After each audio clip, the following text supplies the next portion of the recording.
Naalala nyo, napag-aralan natin sa part 1 at yung mga hindi naka-attend ng part 1, panoorin nyo na lang sa YouTube. Okay. Meron kasing 3 views ang eschatology. Lalo-lalo na concerning do sa tinatawag na paghahari ni Kristo. Meron mga 3 eskwelahan to, guys. 3 eskwelahan to. Matitindi ang mga verse na to. Naglalaban-laban to sa eschatology. Kasi hindi naman kasi lahat ng eschatology ay tama. Pero dito sa channel na ito, tuturo ko sa inyo yung tinuturo ng mga ibang eskwelahan. Tapos kayo na mag-balance kung tama ba. Okay? Hindi lang yung side ko lang. Hindi lang yung side natin mga nasa pure grace yung tinatawag na eschatology natin. Pag-aralan natin yung iba. Tandaan nyo po, ang pag-aaral po ay hindi pwedeng yung sarili mo lang yung pinag-aaralan mo. Dapat pag-aralan mo rin yung iba para mabalanse. Check and balance kumbaga. Okay. So ito yun, 3 eskwelahan niya, no? Premillennialism, amillennialism, and postmillennialism. Sino ba yung mga yan? Ang premillennialism, sila'y naniniwala sa dispensation na bago maghari si Kristo ng literal, naniniwala sila na literal na maghahari si Kristo. Okay, wherein tayo nga yan. Bago maghari si Kristo, siya'y namatay muna sa krus, church age. Then, bago maghari si Kristo, meron munang tinatawag na future event na 7 years tribulation. Naniniwala tayo dyan. At sa paniniwalang yan, nahahati sa 4 yung eskwelahan dyan. Maraming naniniwala na yung rapture mangyayari bago mag 7 years of tribulation. Ito nga yung pre-trib. Meron naman naniniwala na ang rapture ay mangyayari sa kalagitnaan mismo ng tribulation. Ito yung mid-trib. At marami naman naniniwala na bago mag-second coming of Christ, meron tinatawag na pre-rat rapture. Sa kaduluduluhan nito, magra-rapture daw. Okay? At meron naman naniniwala na post-trib, walang rapture. Second coming lang. Lahat. Okay? So lahat ng eskwelahan na yan, nagbabanggaan yan. Nasa premillennial pa lang tayo. Kasi pag sinabing premillennialism, naniniwala sila na ang Book of Revelation, Matthew 24, 2 Thessalonica, at saka ang Antichrist, lahat yan future. Pero nagkatalo nga lang yan saan? Sa rapture, kung saan ilalagay yung rapture dito. At may mga kanya-kanya mga verses yan. At alam nyo naman, ako, sa side nito sa atin dito sa The Bride of Christ, tayo talaga ay premillennialism at pre-trib. Naniniwala tayo na magra-rapture muna bago mag 7 years of tribulation. Okay? So, literal to. Kaya nga lang, sa ibang eskwelahan, kagaya ng amillennialism, naniniwala sila na ang tribulation age ay nangyari na. Tapos, si Kristo, naghahari na ngayon, sumula noon. Okay? Ito yung tinatawag na amillennialism. Pahirap ng pahirap ang mundo hanggang sa dumating si Kristo. Then pagdating ni Kristo, final judgment, resurrection, at new heaven and new earth. Christ's kingdom on earth. Naniniwala sila na si Kristo ay naghahari na spiritually dito sa lupa, naghahari ang mga Kristiyano. Amillennialism. So sa kanila, ang Revelation, Mateo 24, 2 Thessalonica, Antichrist, puro history lang yun. Part na ng history. So yan ang view nila. Meron naman tinatawag na yung pangatlo, yung postmillennialism. Ganun pa rin, paniniwala nila. Naniniwala sila na 7 AD, tribulation, tapos si Kristo naghahari na sa mga puso natin. O, tapos pabuti daw ng pabuti yung mundo. Yan, pabuti daw ng pabuti. O, di ba? Kasi nga the peace. Ang optimistic to mga taon to, nagkakagera sa Israel, nagkakalindol-lindol sa Pilipinas. O, ayun, pabuti daw ng pabuti. Ayan, pabuti sa ng pabuti. Hanggang second coming of Christ. Ang second coming of Christ, literal po yun, may final judgment, may resurrection, and new heaven and new earth. Maghahari si Kristo sa new heaven and new earth, hindi sa earth natin. Okay. Naniniwala sa mga preterists, lahat na nangyari sa Revelation, Mateo 24, 2 Thessalonica, pati Antichrist, nangyari na, past na. May Antikristo na noon, si Nero Caesar. 70 AD daw dumating si Kristo. Ayun. Tapos pabuti ng pabuti. Sarap banggitin dito yung pabuti ng pabuti. Pabuti daw ng pabuti. Sa bagay, buhay naman natin tayo mga nasa Panginoon, pabuti ng pabuti. Pero yung kapitbahay mo, galit na galit sa'yo, laging galit na galit sa'yo, no? Pabuti ba ng pabuti ba yun? Diyos ko. Yung mga ano mo, mga detractor mo, galit na galit sa'yo, na pabuti daw ng pabuti daw, yung sabi ng mga post-millennial lazy. Okay, tama na yung hugot na yan. Dito tayo sa pag-aaral ulit. So ano na, dito na tayo ngayon sa tinatawag na premillennialism. Merong eskwelahan dito na ang premillennialism, kagaya ng sinabi ko, pre-trib, mid-trib, pre-rat, post-trib. Ihuli na natin tong pre-trib kasi alam naman natin na to eh. Side natin to na magra-rapture muna bago mag 7 years of tribulation. Literal na paghahari si Kristo. Dito naman tayo muna magsimula sa mid-trib. Ano yung mid-trib? Naniniwala sila na ang rapture ay mangyayari dito sa kalagitnaan. Kaya kung kayo kapatid ay mid-trib, malamang makaka-relate kayo dito. At napag-aralan na namin ng doktrina nyo. Of course, parehong pa rin tayo na ang revelation ay Mateo 24, 2 Thessalonica, Antichrist, future po yan. Pag binabasa ng mid-trib ang Book of Revelation, future pa rin. Naniniwala sila sa dispensation, 32 AD namatay si Kristo, church age. After 2,000 years, yun lang. Meron silang palatandaan pag nalaman na nila na 7 years and tribulation. Tsaka nga pala mga kapatid, sa kanila, sa mid-trib, yung 7 years tribulation na to, hindi to tribulation. 7 years lang na Jacob's trouble. Hindi to tribulation kasi ang totoong tribulation ay nasa kalagitnaan. I will give you a good sketch. Wait lang. So, ito yung basic nilang paniniwala sa mid-tribulation theory. Naniniwala sila na ang rapture ay mangyayari sa kalagitnaan. Okay? Pag sinabing kalagitnaan ng tribulation, ang totoong tribulation talaga ay hindi ito kasama kundi ito. Kaya yung kaibigan natin nagtuturo na dito raw tahimik daw muna, ito yung tahimik. Alam yung kapitbahay yung tahimik pa natutulog. Sa 7 years tribulation, tahimik daw dito. Tahimik. Tama siya. Ito yung mid-trib yun, guys. Mid-trib. Ito yung sinasabi niya. Kaya nga lang, ang rapture niya nandito eh. Hindi. Ang rapture dito. Ang 7 years of tribulation ay magsisimula nung sinabi sa Daniel 9:27 na magpapasimula dito yung Antikristo na makikipag-covenant siya sa Israel. Sabi sa Daniel 9:27, naniniwala sila sa 7 years. Pero hindi yung tribulation. Just only 7 years a part of the 70th week of Daniel. Kasi wala naman daw sa Bible na 7 years tribulation. Hindi po 7 years tribulation ayon sa mga mid-trib, kundi ito daw ay Jacob's trouble. Wherein biblical naman po na Jacob's trouble naman talaga yung sinasabi sa 7 years. So kung tatanungin niyo ako kung sino ang mas tama, pre-trib o mid-trib sa part na to, tama ang mid-trib. Ang tamang talagang dapat sinasabi sa 7 years na to ay hindi po tribulation age, kundi 7 years of Jacob's trouble, paghihirap ng Israel. Sa kanila to. Ibig sabihin, ito'y sa mata nila. Ibig sabihin, yung mga nangyayaring ito, sa kanila nagaganap. At sa paligid lang nila, hindi sa buong mundo. Yan ang stand ng mid-trib, okay? Inuulit ko sa pre-trib, ang stand natin buong mundo. Pero sa mid-trib, sa kanila, ito lang.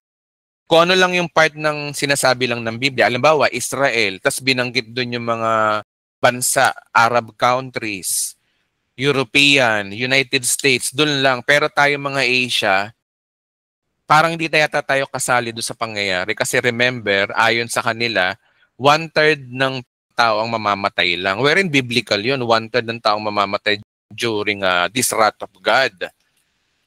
Oh. Kaya pag nagkagulo sa Israel, pag nagkaroon ng gera sa Israel at nangyari itong mga ano na to sa Revelation, sa kanila lang to locally, hindi buong mundo. Ang buong mundo dito yung wrath of God. Pero yung nangyayari dito, hindi daw tayo maapektuhan nito. Okay? Kung mapapansin nyo, yung birth pain na sinasabi ni Christ, it consists of 1,290 days. Tapos, 1,260 days yung 2.5 year. Pero sa ating mga pre-trib, naniniwala tayo dito eh. Ang stand natin, baligtad, 1,260 days ang first 3.5 years. Ang second 3.5 years ay 1,290 days. Ngayon, bakit baligtad?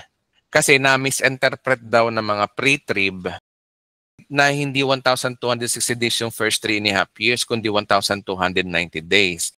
Kasi mali daw yung pagkakabasa. Basahin po natin yung Daniel chapter 12, verse 11 to 12. Ito yung sinasabi. Daniel chapter 12, verse 11 to 12. Ako bilang pre-trib, naniniwala ako na sa second 3.5 years mangyayari itong 1,290 days. Tinan nyo ako nang binasa ko to, na-confuse ako nung una. Eto guys kung bibilisan nyo ang basa nito, mali ang pagkakaintindi nyo talaga. Sabi dito, lilipas ang 1,290 days na araw, o 1,290 days mula ng panahon na papatigilin ang araw-araw na paghahandog at ilalagay ang kasuklam-suklam. So, ibig sabihin, lilipas ang 1,290 days. Mula daw ng, ang pagkakabasa ko dito, mula daw ng patigilin, nung pinatigil araw-araw ang paghahandog. Kaya ang paniniwala ko dati ay eto. Hindi pala dati.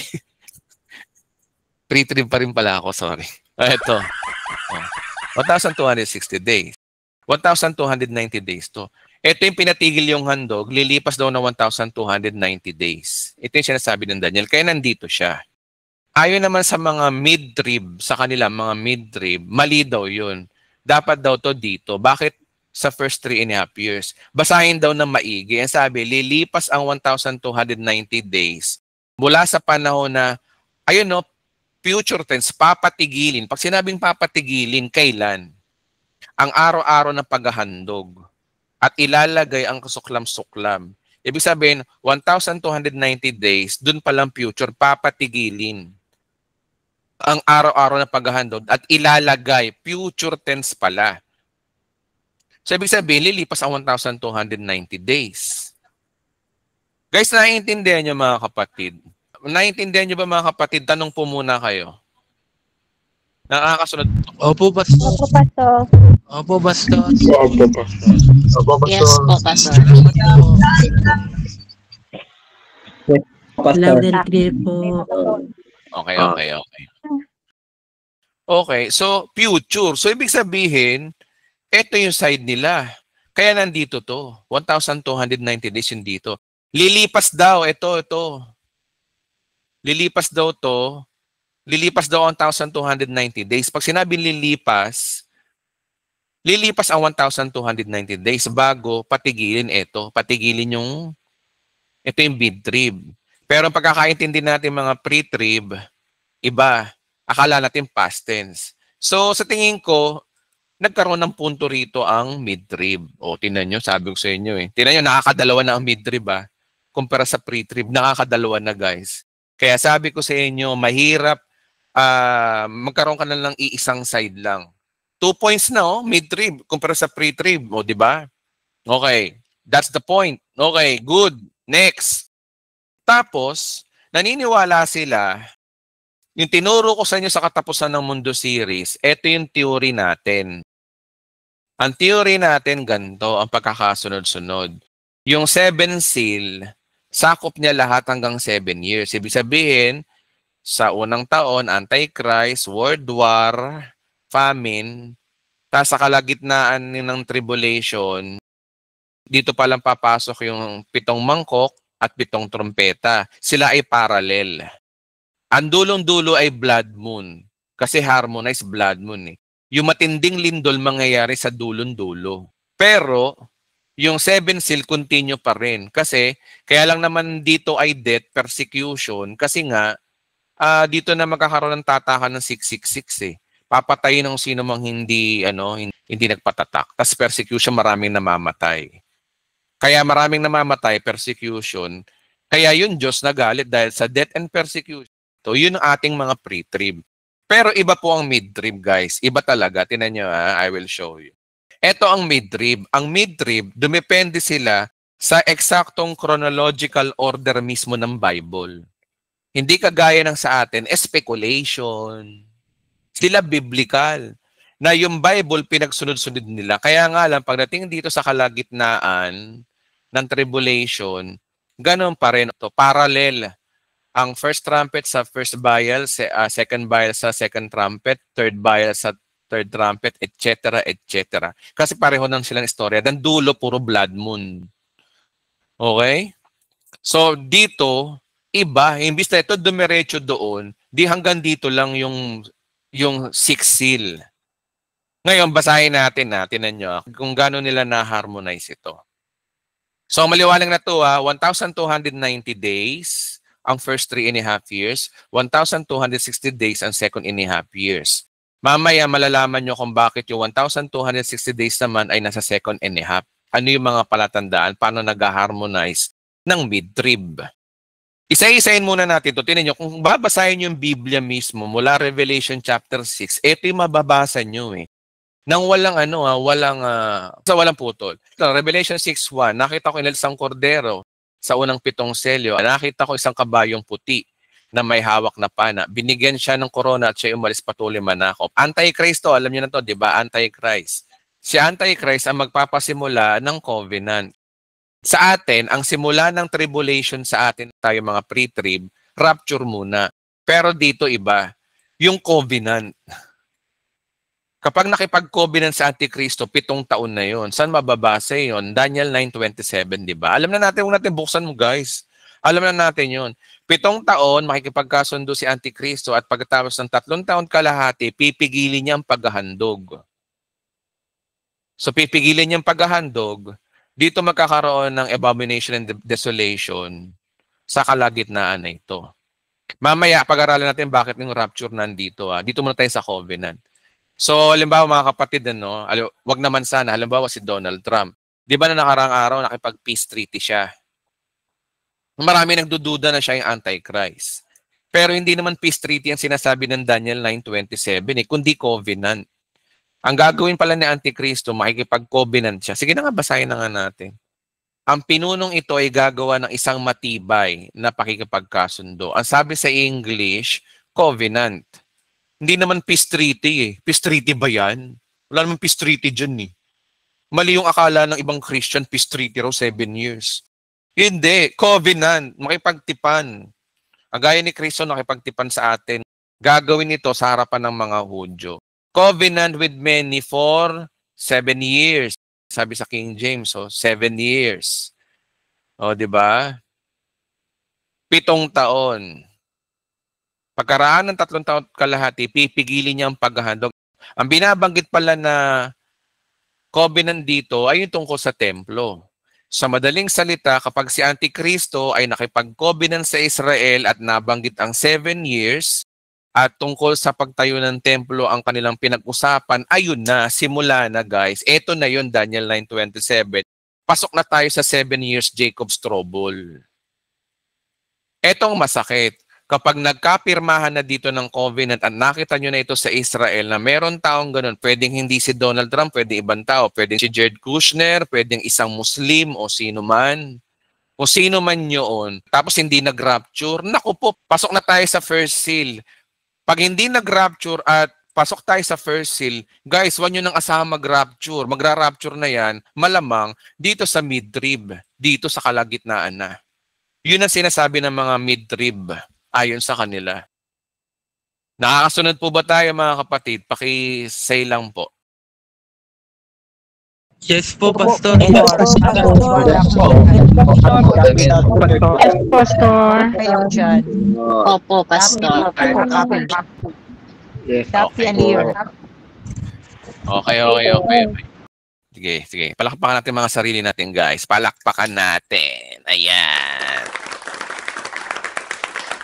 Kasi parang hindi lang kami nakakasunod. At least we have the same page. Okay, after nun, yung second seal, World War. Pastor, kung papasok tayo ng 7 seal, diyari tayo, bagsakan tayo ng nuclear. Ngayon, ang tanong, saan kinuha ng mga pre-trib na kagaya ko? Saan ko kinuha na World War? Wala, speculation lang. Pwede naman magkaroon ng World War 3 na walang nuclear. Kasi kung may nuclear, edi ubos ang sangkatauhan.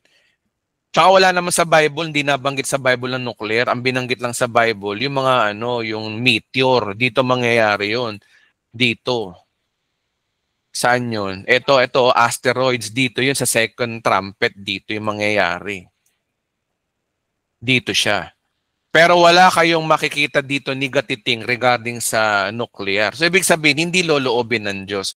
Ayon sa mga mid-trib, hindi loloobin ng Diyos na magkaroon ng nuclear war, kundi world war lang. At ang world war na to ay yung sinasabi ng Bible na Gog and Magog. Kasi red nga eh. Wag red, it represent communist. Red, ibig sabihin red ay kamatayan. Pero basically, this is a geopolitical figure na nagpapatunay na yung mga communist na bansa ang lulusob sa Israel. Wherein biblical naman po yun dahil sinasabi dun sa Gog and Magog. Magog doon ay yung Russia. Kaya dito yung guys, gera to. Magkakapi-kampihan na po yan. Pero naniniwala ang mga taga-midtrib na hindi loloobin ng Diyos ang nuclear war, kundi ano pa yung aabutan niya pagdating niya, di ba? Wala matitira. So hindi niya loloobin. Ngayon, tayo dito sa Pilipinas, kung pumasok man tayo ng midtrib, hindi rin tayo masyadong apektado. Doon lang sa Middle East ang mangyayari po yan. Siguro, sasakupin lang tayo ng China. Alam niyo may China, galit na galit sa atin. Damay yung Taiwan. Makakasurvive pa rin tayo, walang nuclear war. Kasi yung mga bansang yan, ayaw din ng nuclear war. Kahit ang Russia, kahit na sila yung pinakamaraming nuclear, ayaw din nila. Kasi alam nilang pagpapatiwakal din sa kanila yun dahil marami na nakatutok sa kanila. Kaya yung buong mundo, imbis na nuclear war, ang gagawin na lang, lulusob na lang. Lusoban na lang ng mga makabagong sandata nila. At ang masakit nito, lahat sila lulusob sa Israel. Ang kalaban nila dito, Israel, ayon sa Gog and Magog. So after ng World War, taggutom. Ayan na. Siyempre, automatic yung pag may gera, may taggutom. Pero kung pumasok ka man dito at hindi pa nagra-rapture ayon sa mga mid-tribers, ang Lord will provide. At sa panahong ito, tapos ang taggutom, may mamamatay. Tapos yung sinasabi sa fifth seal, guys, ang interpretasyon natin mga pre-trib, persecution. Pero hindi pala persecution yun ayon sa mid-trib. Kung babasahin po natin sa Revelation chapter 6 pa rin, yung 6 seal na yan. Sabi rito, no, inalis ang kordero ang palimang selyo at nakita ko sa ilalim ng dambana ang kaluluwa ng mga pinatay dahil sa salita ng Diyos at dahil sa matapat na pagsaksi nito. Sabi rito, no, sila daw yung mga pinatay dahil sa salita ng Diyos at dahil sa matapat na pagsaksi dito. Para magkakaroon ng persecution dito. Di ba dito ang patayan? Di ba dito yung patayan? Pero paano mo masasabi ng isang mid-trib na may persecution dito? Alam niyo po mga kapatid, walang persecution mangyayari dito sa first 3.5 years. Dito po yun. Ba't nandito yung fifth seal kung ganun may panamamatay? Kasi yung sinasabi mo ng fifth seal, hindi naman po yan persecution, kundi wala lang nakita ni Juan ayon sa kanila, yung mga pinatay dahil kay Jesus. Noon pa to, yung mga patay na.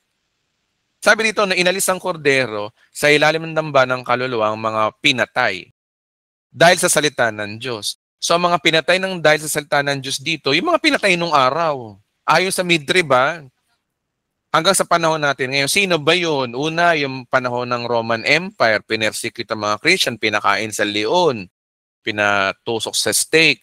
Tapos sa panahon naman ng 15th century, panahon ng Reformation, marami mga pinapatay na Kristiyano ang Santo Papa. Ang tawag doon, Inquisition, sinunog. So sila yung mga martir. Lahat po na ng mga naging martir 2,000 years ago hanggang sa panahon natin ngayon, sila to.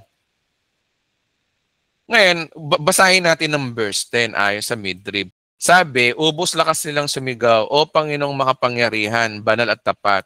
Huwag na po ninyong patagalin at paghatol at pagpaparusa sa mga taong pumatay sa amin.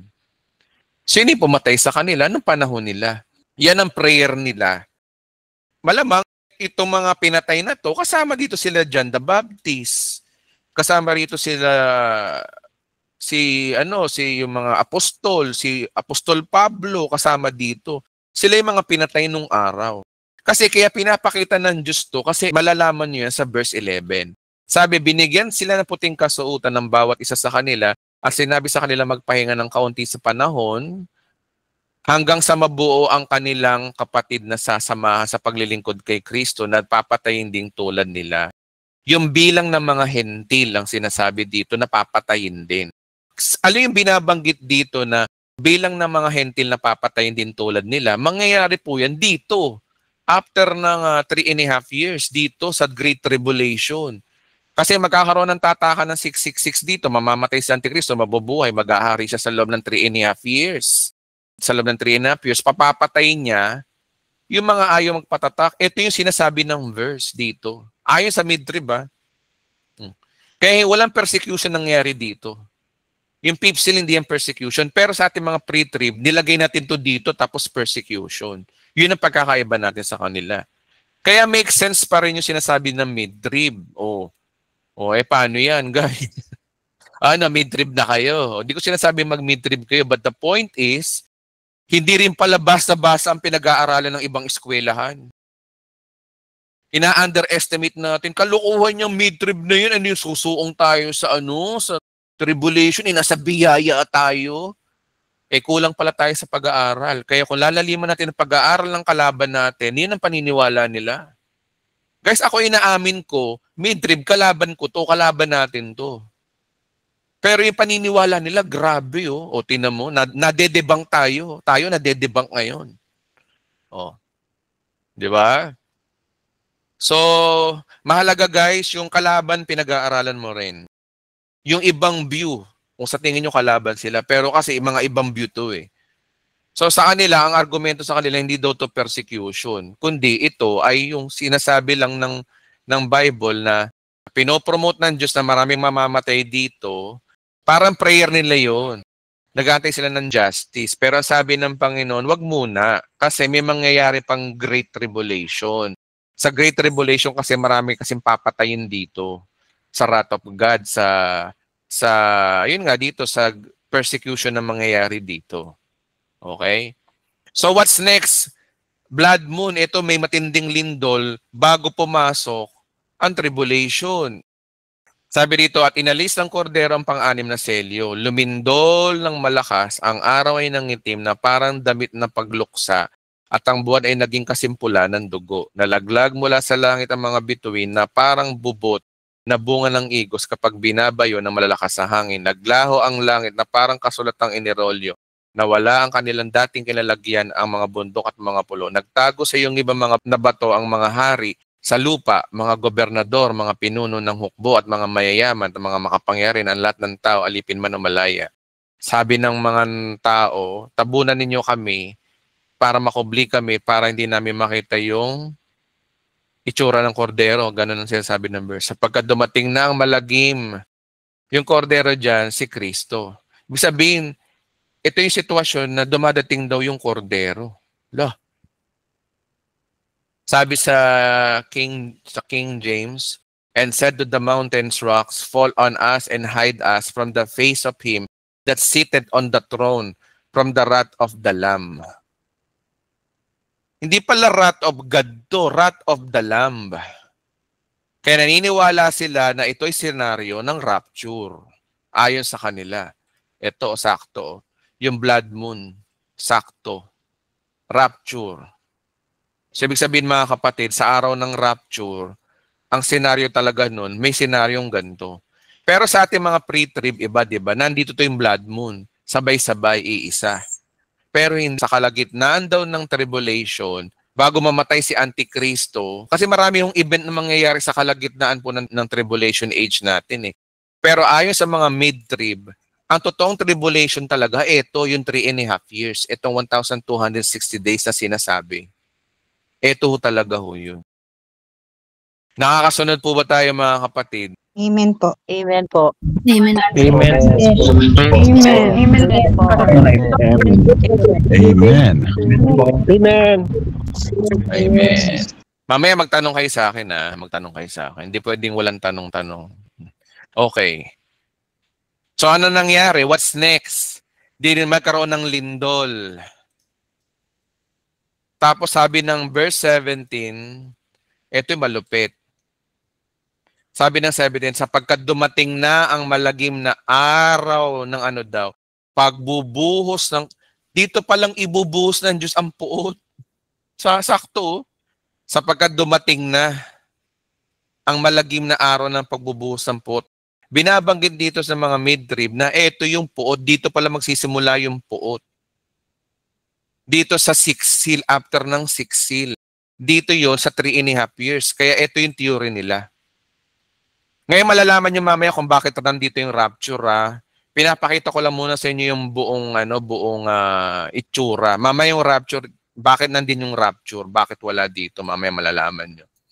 Okay, so assuming, ilagay muna natin sa isip natin na dito daw yung rapture. Mamaya ko ipapaliwanag. Pero assuming na dito yung rapture. Okay, pagpatuloy natin ito, sequence guys, sequence. Chapter 7, eto na, yung 144,000 na mga Hudyo. So alam naman natin to na 144,000, sabi rito, na pagkatapos nakita ko ang 4 na anghel na nakatayo sa 4 na sulok ng daigdig. Ang sabi rito na pinipigil nila ang 4 na hangin upang wag munang umihip sa lupa at dagat at 50 punong kahoy. Pinipigil daw ng mga anghel sa 4 na sulok ng daigdig yung hangin. Ano daw yung hangin na yun, sabi. At nakita ko umakyat sa gawing silangan ang isa pang anghel, taglay ng pantatak ng Diyos. Sabi rito, sumigaw siya sa 4 na anghel. Sabi, sumigaw siya sa 4 na anghel na binigyan ng Diyos ang kapangyarihan maminsala sa lupa. Huwag muna ninyong pinsalain ng lupa o dagat at punong kahoy hanggat hindi pa natatatakan sa noo ang lingkod ng ating Diyos. May pumipigil na anghel na huwag daw pinsalain ng lupa. Meaning, pigilan muna yung puot ng Diyos. Pigilin muna yung puot. Pigilin daw muna ito. Kasi ito yung susunod ito Yung tribulation na to Yung wrath of God na sinasabi, ito na yung wrath of God. So nagkakaroon ng tinatawag na harmonize talaga ang scripture ng mga mid-trib. Kasi bakit daw tatatakan yung 144,000? Okay? Sunod-sunod to guys ang pagbabasa ng Revelation Hindi kagaya ng ginagawa ko, talon-talon. Kasi theory akin. Pero sila, by context, sa madaling salita guys, ang mga mid-tribers, by context talaga sila. Wherein makes sense yung pagiging by context nila. Tignan nyo After daw pagkatapos nito ay nakita ko ang napakaraming tao. Ito yung mangyayari guys Mangyayari dito sa kalagitnaan. Ito pa yung nangyayari sa kalagitnaan. Nakita ko ang napakaraming tao hindi kayang bilangin ni numan. Sila'y mula sa bawat lahi, bansa, bayan at wika. Nakatayo sila sa harapan ng trono ng kordero, nakadamit ng puti at may hawak na palaspas. Sabi dito, sino itong mga to? Sinabi nila ng malakas, ang kaligtasan ay nagmumula sa kordero at sa ating Diyos na nakaluklok sa trono. They are keep shouting about salvation. So, ito yung ebidensya nila na ito na yung araw ng rapture at nando sila sa langit. Ito na yung guys, yung rapture. Kasi salvation ang sinisigaw dito Tingnan nyo King James, and cried a loud voice saying, salvation to our God, which sitteth upon the throne and unto the Lamb. And all the angels stood around about the throne and all the elders and 4 beasts and fell before the throne in their faces and worship God. Yung 24 elders na nasa langit na, wherein alam naman natin na ito yung 12 apostol at 12 anak ni Jacob, yung 12 tribes. Isa daw doon may nagtanong, sabi, kung ang church ay nag-rapture na dito, at yung 24 elders ay nandito rin, bakit nagtanong pa rito yung isang elder? Sino daw yun? Nabigla yun. Magsabihin, yung 24 elders, isa doon, ngayon lang nila nakita yung di mabilang na mga Kristiyano sa langit. Kasi makes sense sa mga mid-trib. Paano nangyari yun? Sa ating mga pre-trib, di ba naniniwala tayo na rapture dito, tapos lahat ng Kristiyano ay nandito na sa langit, nandito na. Kasama yung 24 elders, nandito na. Okay? So bakit sa kalagitnaan ng tribulation, nagtanong isa sa 24 elders, sino daw yung mga yun? Kaya ang point ng mga mid-tribers dito yung araw ng rapture kasi dito pa lang bumungad, bigla yung isang elder, sino yun? 14, hindi ko po alam, tugon ko. Kayo po nakakaalam, sinabi niya sa akin. Sila ang mga magtagumpay sa kabila ng mahigpit na pag-uusig. Nilinis sila at pinaputi ng kordero ng kanilang mga damit. Okay. Ito lang ang problema ko sa mid-trib. Yung word na galing sila sa tribulation. Matagumpay sila. Sabi dito, no? Mahigpit na pag-uusig. Kung titingnan sa King James, galing daw sila, ayon sa kanila, sa mga mid-trib, hindi naman porke great tribulation, tribulation na. Ano ba yung tribulation nila? Ang problema kasi sa ating mga pre-tribbers, hindi binasa yung context. Tingnan niyo yung context, ano ba yung tribulation na pinagdaanan daw ng mga Kristiyanong ito? Ginoo, kayo po nakakaalam sagot. Sila ay nagtagumpay sa gitna ng matinding kapaghitian. Ano daw yung great tribulation dito? Hindi na sila magugutom o mauuhaw. Hindi na rin sila mabibilad sa araw ni mapapaso man ng anumang matinding init. So, ibig sabihin mga kapatid, natural tribulation. Kung ano yung nararanasan natin sa lupa. So, ibig sabihin mga kapatid, hindi great tribulation, kundi ito lang daw yung magugutom, mauuhaw. Kasi remember, during these days, bago sila ni-rapture, naranasan nila yung gera, taggutom, maraming namatay. Okay? Dahil siyempre, kaya maraming namatay, hindi dahil sa persecution to guys. Maraming namatay kasi nga, dahil sa gutom, maraming namatay. Ibig sabihin, makakasurvive daw tayo doon para dito mag-rapture. Yan lang daw yung hirap na pagdadaanan daw natin. Itong Antikristo, gera, taggutom, at maraming namatay sa gutom, yun lang. Pero hindi daw natin to dadanasin, to matititindi na to, no? Ito. Kaya dito, ni-rapture na.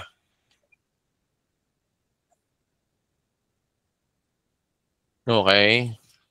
Okay. Sapagkat ang korderong nasa gitna ng trono na magiging pastol nila, sila'y Sino pastol nila? Di ba sino ba yung pastor natin? Si Lord. Sino ba yung mga tupa niya? Mga Kristiyano. Sila'y gagabayin niya ng bukal ng tubig, bibigyan ng buhay at papahirin ng Diyos ang bawat luwang kanilang mata. So sino ba to? Di mga Kristiyano. Linaw-linaw ayon dito. Kaya another points na naman sa mid-trib. Another points na naman sa mga mid-trib. Okay, magbasa pa tayo ng Bible, no? 7 na o 8. Pagdating ng 8, 7 seal. Yung ika-7 seal. Nang alisin ng kordero ang ikapitong selyo, yung 7 seal na. Naghari sa langit ang katahimikan sa loob ng halos kalahating oras. Ito hindi ko sinuro sa inyo to eh. Hindi ko nabanggit ito sa katapusan ng mundo eh. Nilaktawan ko to eh. Pero syempre dapat ilantad na natin yung katotohanan ng nalaktawan ko dati sa katapusan ng mundo. Katahimikan daw to nangyari. Pagkatapos ay nakita ko ang 7 anghel na nakatayo sa harapan ng trono at binibigyan ng trompeta ang bawat isa. Yung ika-7 seal daw, distribution daw ng 7 trumpets. Inihahanda na. Kaya yung ika-7 seal, ang dulo nito, doon pala magsisimula yung 7 trumpets. Ito, yung puot ng Diyos, doon pala magsisimula. Kaya pala tahimik. Okay? So tahimik. Natahimik ang mundo. I don't know kung ano tong sa loob ng 1 oras at kalahati, pero ito'y tahimik daw yung mundo. Kaya nga merong verse sa Bible, di ba, may nagsabing peace and safety, then destruction will follow. Ito yung verse nila, katahimikan sa daigdig. Kaya akala ng mga tao sa daigdig, oy, tahimik na, safety na, pero susunod pala matindi. Kasi, may katahimikan kasi sa langit. Dito magsasabi yun. Yung sinasabi sa verse of peace and safety, hindi yun dito. Kasi hindi naman peace treaty to eh. Covenant lang to, hindi to peace treaty. Ang peace dito. Di ba? Yung na pong basahin guys, ang dami. Kailangan na oras sa ba? Diyos ko, no oras na. Pagkatapos ito yung nakita ko ang 7 anghel na nakatayo sa harapan ng Diyos, binigyan ng bawat trompeta. Eto na. Then, 7 trumpets. Okay? Tapos meron parenthetic chapter. Yung 2 witnesses. Kaya yung 2 witnesses dito. Sa atin, sa pre-trib dito yung 2 witnesses. Pero dito, iba. 2 witnesses. Bakit nandito daw yung 2 witnesses? Bakit daw? Okay? So sa tingin ko, guys, putulin natin to, may part 2. Ang i-discuss ko lang sa inyo, bakit yung rapture na andito? Oh. Bakit yung rapture ay nandito? De-discuss ko na. Bakit? Kasi tinyog mga kapatid, meron pinagmamalaki ang pre-trib na kagaya natin na hindi lalantad si Antikristo hanggat nandito pa tayo mga Kristiyano. Naalala nyo ba yon? Yung verse na yon na tayo yung restrainer. 'Di ba? Naalala nyo yun? Nandito po yun sa Thessalonica. Sabi rito, hindi nyo ba natatanda sinasabi ko sa inyo? Hindi pa nga lamang nangyayari ito dahil may pumipigil pa. Sabi kasi dito, no? Huwag kayong padaya kanino man ng anumang paraan. Hindi darating ang araw ng Panginoon hanggat hindi nagaganap ang huling paghihimagsik laban sa Diyos at paglitaw ng suwail na makasalanan na tiyak na mapapahamak. Tingnan nyo guys ha, suwail na makasalanan. Kung titingnan nyo sa King James, dalawa yung tinutukoy na Antikristo. Except their falling away first, and that man of sin be revealed, the son of perdition. Yung man of sin daw na yun ay yung binabanggit na the son of perdition. Sino ba ang son of perdition sa Bible? Di ba si Satan? Kapag ikaw ay naposes Satan, son of perdition. Si Judas, tinawag din siyang son of perdition. Bakit? Kasi sabi ni Kristo sa kanya, pumasok na sa puso ni Judas si Satanas. So every time na sinasabi ng Bible na na-possess ka na ni Satanas, si Satanas mismo, ang tawag sa iyo, perdition.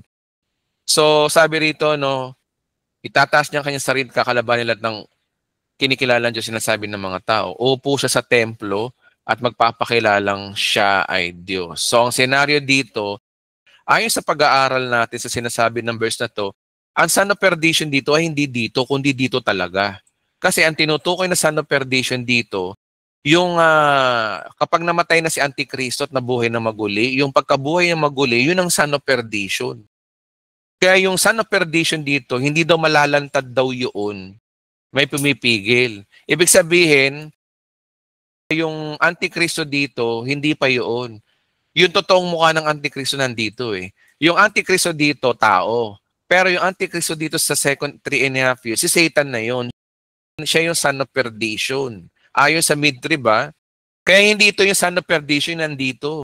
Kaya yung pumipigil kay Antikristo, hindi dito yun, hindi mga Kristiyano, kundi dito. Dito sa kalagitnaan. Guys, ulitin ko, nakakasunod po ba kayo? Nakakasunod po ba kayo, guys? Amen lang po. Amen, amen. Amen. Amen po, amen, amen. Amen. Amen po. Amen. Okay. Salamat po. So dito yung son of perdition. Ang sabi kasi dito, hindi pa nga lamang nangyayari to dahil may pumipigil pa at alam ninyo kung ano yun. Lilitaw ang suwail pagdating ng takdang panahon. Sa pre-trib, hindi raw lilitaw ang suwail sa atin dito, ang Antikristo. Kaya akala natin, o akala ng mga pre-trib, ayon sa mga pre-trib, sila yon. Church daw yun. Guys, eto guys, babagsak ang pre-trib dito guys. Kasi meron silang matibay na verse na hindi Kristiyano yung restrainer, hindi yung Christian. Yung word puro na pumipigil ay yun po yung restrainer. Pag restrainer, siya yung pumipigil sa Antikristo. Ngayon ang tanong, sino yung pumipigil sa Antikristo? Gaya nga ng sinabi ko sa inyo, sa pre-trib, sa atin, ang mga Kristiyano. Kasi ang mga Kristiyano ay nananahan sa kanila ang banal na espiritu. At ang banal na espiritu talaga ang restrainer. Kaya nga lang, ang banal na espiritu ay hindi rin pwede kasi ang banal na espiritu ay Diyos, omnipresent siya, omnipotent. So ano yung basehan natin? Speculation din. Ano speculation natin? Yung banal na espiritu ay nananahan sa mga Kristiyano, Kaya ang totoong restrainer dito na pumipigil kay Antikristo para hindi malantad, tayo mga Kristiyano. Kaya dito yon. Kaya hindi mangyayari itong covenant ng Antikristo pag nandito yung Kristiyano. Kaya dapat ang Kristiyano ma-rapture muna. Kaya dito yung rapture talaga ayon sa ating pre-trib. Pero sa mid-trib, hindi daw ganoon. Kasi una, mali yung restrainer. Hindi daw Kristiyano ang restrainer. Isa-isay natin. Ito yung basic. Ito daw yung mga restrainer na binabanggit ni Pablo. Roman Empire, si Satan, evangelism. Evangelism kung bakit hindi pa natatapos hanggang di natatapos ang evangelism, hindi lalantad si Antikristo. Hindi lalantad ng Antikristo hanggang nandito pa yung church. Hindi lalantad ng Antikristo hanggang nandito pa yung Holy Spirit. Hindi lalantad ng Antikristo si Michael Archangel din. Ngayon, sino dyan ang restrainer? Yung Roman Empire noon, si Satan, evangelism, church, Holy Spirit, o Archangel. Sino dyan? Ngayon, eto yung nakaligtaan daw natin ayon sa mga mid-trib. Sabi dito, ngayon palihim siyang gumagawa ng kasama na natiling ganyan hanggang di naalis ang umahadlang sa kanya. Kung maalis ng umahadlang, mahahayag ng suwail. So, pag naalis daw yung umahadlang, ang argumento, kailan mawala yung suwail. Ang tanong, una, yung suwail dito, alam naman natin na ito ay si Antikristo ng pagkabuhay na maguli. Kaya, naniniwala sila na ang rapture ay mangyayari sa kalagitnaan. Ngayon, ito pa isa. Tingnan natin sa English. King James.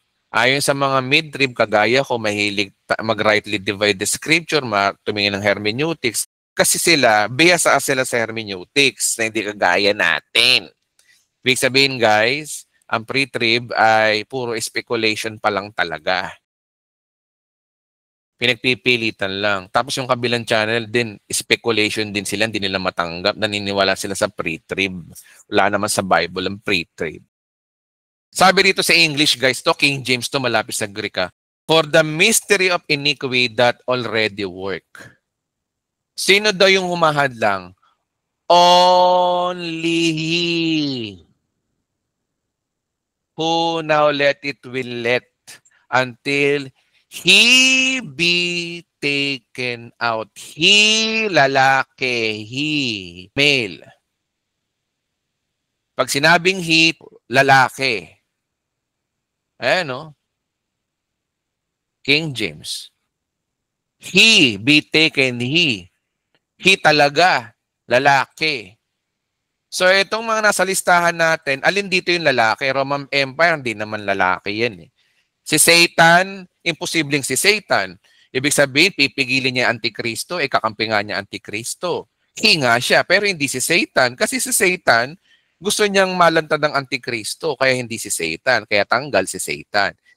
Pag sinabing he, hindi yung person. Ang evangelism ba ay person? Hindi. Ang church ba? Ang church babae eh. Tsaka marami, siyan eh. So, hindi rin church. Ito ang natitira ngayon. Holy Spirit and si Michael Archangel. Sila na lang maglalaban ngayon. Ito, common sense. Kung ang Holy Spirit daw ay restrainer, ibig sabihin ang Holy Spirit na naaalis. Kasi sabi rito, ang restrainer daw ay naaalis. And tanong, payag ba kayo ng Holy Spirit naaalis? Naaalis o hindi? Sagot po. Naaalis o hindi? Hindi po. Hindi po.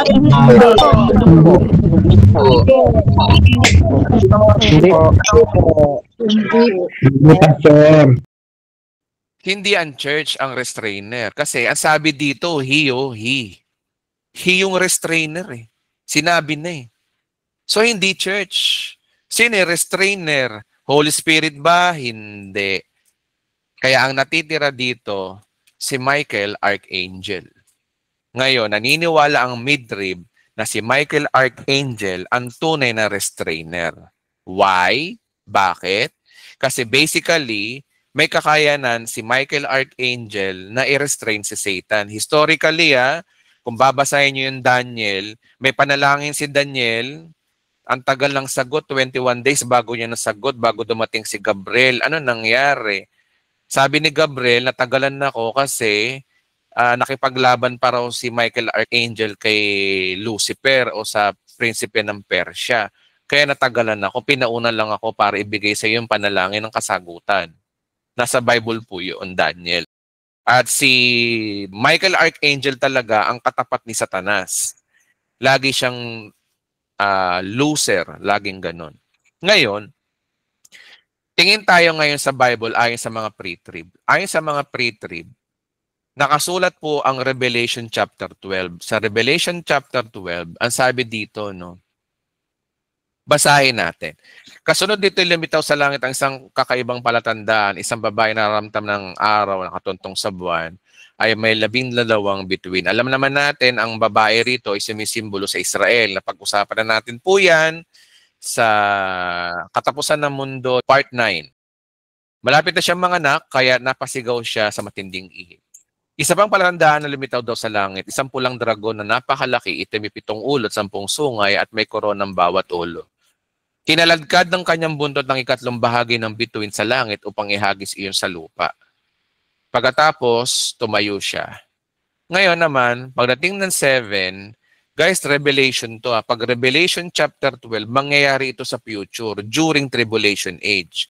At dahil ito ay nasa kalagitnaan na po, dito ho mangyayari ito. Kaya nga sabi ko sa inyo, maraming mangyayari, maraming event na mangyayari dito sa kalagitnaan ng tribulation. Marami. Tinatakan yung 144,000. Tapos may mga nakitang libo-libong mga Kristiyano sa langit na may hawak na palaspas. Tapos hindi nakilala. Hindi nakilala ng 24 elders na nag-e-exist na simula pa nung dito sa simula. Kasi biglang dating, biglang nag-appear sa langit daw yung libo-libong tao. So, ibig sabihin, ayon sa mga mid-trib, kung tayo ay nag-appear kagad sa oras na nabigla yung mga nasa langit, rapture, alam niyo naman ng rapture, it is a twinkle of an eye. Nagulat na nga lang, pati nga si Juan, di ba, nagulat, ano to? Ba't maraming tao dito? May hawak ng mga palaspas. Nagpupuri sa Diyos dahil salamat daw sa kaligtasan. Di ba pag ni-rapture tayo, mga kapatid, kapag nasa alapaap tayo, di ba magpupuri tayo lahat sa Diyos? Sabihin, Lord, salamat sa kaligtasan, di ba? Yun yung senaryo sa kalagitnaan na to. O eto pa. So ang restrainer doon ay hindi ang church. Kaya ang church patuloy dito. Okay. Ngayon, kung ang church, sabihin, ang church patuloy dito, ang Antikristo, makikita natin. Ang Antikristo. Sa loob ng 3.5 years or 1,290 days. Pero sa kalagitnaan, ni-rapture nga tayo. Tapos, paano dito yung restrainer? Yung restrainer dito si Michael Archangel, mauhubaran niya si Satanas dito. Kasi tinan nyo, no, sabi rito, pagkaroon nito yung nakita ko nagkaroon ng digmaan sa langit. Pinamunuan ni Miguel ang kanyang mga anghel, ang pakikipaglaban sa dragon at ang kanyang kampon. Natalo ang dragon at kanyang kampon. Ipinalaya sila sa langit. Itinapon ng dambuhalang dragon at ang matandang asa tinatawag na Diablo at Satanas na mandaraya sa buong sanlibutan. Itinapon siya sa lupa kasama ang kanyang mga kampon. So, ang location ni Satan sa ngayon, ang sabi ni Paul, siya yung prinsipe of the air. Si Satanas nasa langit ngayon. Ang nangyari dito, pinalayas sa langit. Ano ba yung langit dito? Pag sinabing langit, tingnan natin sa King James, yung heaven dito ay Uranus. Sky. Sky lang, sky. Di ba si Satan nandiyan lang sa sky? Di siya naninirahan. Yung mga naniniwala sa flat earth dito, naniniwala kami na andyan lamang siya sa firmament. Okay? Okay. Si Satanas nasa firmament. Yung mga alagad niya pa ano-ano lang. Pero pinagtabuyan siya sa langit. So si Satanas, from heaven, sa panahon na ito ng 3.5 years, ng 7 years, si Satanas nasa lupa na. Ngayon, pag si Satanas bumaba sa lupa, at sa kalagitnaan din ng tribulation ay namatay ang Antikristo, sakto pagkabuhay ng Antikristo at dahil si Satanas ay nasa lupa na, doon na siya poposes kay Antikristo. Kaya dito papasok yung the man of sin revealed, yung restrainer. Kaya totoo yung sinasabi sa Thessalonica kanina. Sabi dito, huwag kayong padaya kanina man, hindi darating ang araw ng Panginoon hanggang di nagaganap ang laban sa Diyos ng paglitaw ng suwail na makasalanan. Ang suwail na makasalanan po dito ay yung sinasabi sa 3.5 years. Kaya nga sabi rito, di ba, huling paghihimagsik laban sa Diyos. Kailan ba yung huling paghihimagsik? Yung sinasabing sumiklab ang digmaan sa langit. Yun po yun.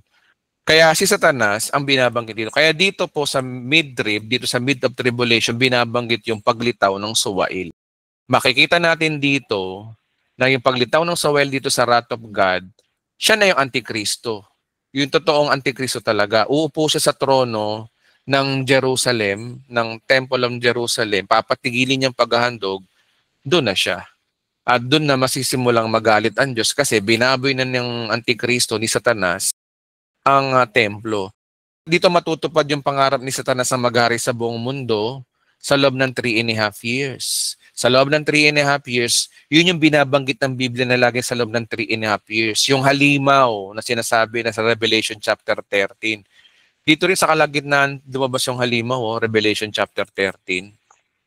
12 tapos 13, di ba? Pagdating ng 13 dito, pagkatapos nakita kong umahon nasa dagat ng isang halimaw na may 7 ulat, 10 sungay, may korona at bawat sungay. Ang sabi daw dito, no, sinamba ng lahat ng taong dragon na sapagkat binigay nito ang kapangyarihan sa halimaw. Sabi rito na pinahintulutan ng halimaw na maghambog at lumayas sa Diyos at maghari saan daw? Sa loob daw ng 40 buwan, 42 months or 3.5 years. Yung 3.5 years, eto, maghahari dito si Antikristo. Yung dito, hindi ko talaga siya maghahari. Sisikat lang siya dito kasi sabi rito, no, kabayo siya eh. Dito pa lang siya. Sisikat pa lang si Antikristo rito. Magpapasikat siya rito, makikilalo siya lalo na sa World War. Tutulungan niya yung buong mundo kung paano makakasurvive sa panahon ng gera. Hanggang sa dumating ang oras dito sa kalagitnaan ng tribulation, mamamatay siya. At pagkabuhay niya maguli, sakto pagbagsak ni Satanas mula sa langit, sapo siya ni Satanas at doon magpoposes. Saka natin pag-usapan mga kapatid, pagod na ako, nabubulol na ako, no? Kaya itong mid-trib, ipagpapatuloy po natin to sa part 2B at para makita nyo yung buong detalye. For the meantime, alam na natin na ang rapture manggagaling dito. Basically. Hindi ho tayong restrainer. Si Michael Archangel, dito po yun. Ngayon, ang tanong, bakit ko to alam? Kasi nga dinidebate ako ng asawa ko mid-trib. Ayan. Okay, at least, we learn. Palakpakan natin si Lord. Ang recording na to ay ating ipi-play. Baka bukas makalawa, nasa YouTube na to, panoorin nyo na lang for the review. For the meantime, hanggang din dito muna tayo sa mid-trib. Okay? So, palakpakan natin ang Lord.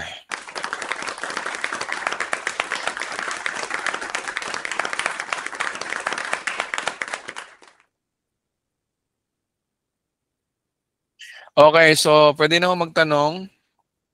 Ang gusto magtanong, we have only... Pastor, may tanong ako. Sige po. About dun sa sa great earthquake, doon sa 6 seals sa Revelation chapter 6 verse 12. Opo. May binanggit doon ng great earthquake, di ba? Opo. Tapos pagdating sa Revelation chapter 16 verse 18, may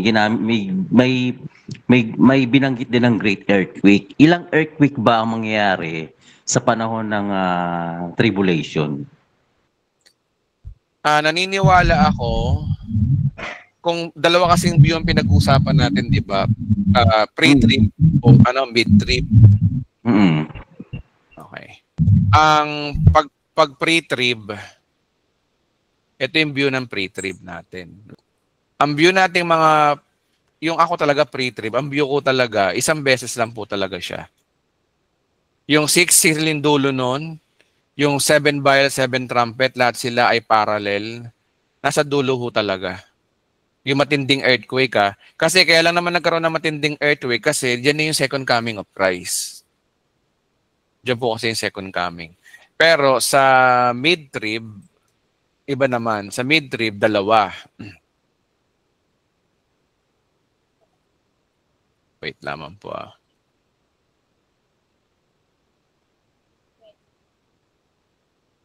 Ito dalawa.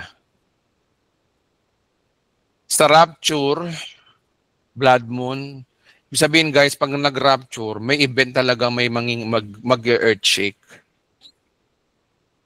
Dito na yung big one. At tama-tama, sinabi ni Christ, sa birth pains, may lindol. Tama, harmonize si midrib. Harmonize. Dito yung lindol. Kasi magra-rapture dito.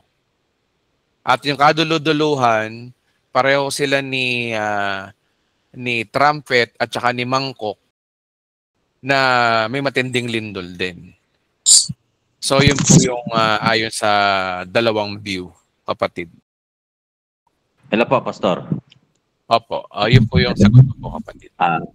Isa pang possible ba na ang pinakamalakas na earthquake magmumula sa Revelation chapter 16 verse 18? Yung sa 7 vials? Opo, yun po yung pinakamatindi. Okay. Pinakamatindi po yan kasi ano po yan eh. Bababa na si Jesus Christ yan eh. Opo. Sa rapture kasi nasa air lang siya. Pero may matinding earthquake. Pero eto yung matindi talaga yung blood moon. Yung sinasabi rin ni Christ na halos himatayin daw ang mga tao sa buong mundo dahil sa sobrang lakas ng lindol. There's a possibility ng lindol na to ay mga nasa magnitude of 11 to 12 ayon sa mga Bible scholar. Malakas po yun. 7 nga lang, lakas na eh. Okay po. So ayon po yan sa Bible. Gusto niyo ba nang basahin pa ba natin o okay na po? Okay na po, Pastor May. Yun lang po yung ano ko. Dagdag kaalaman lang din. Glory to God po. Okay, Pastor. Maraming salamat. God bless po. Okay, salamat po. Salamat.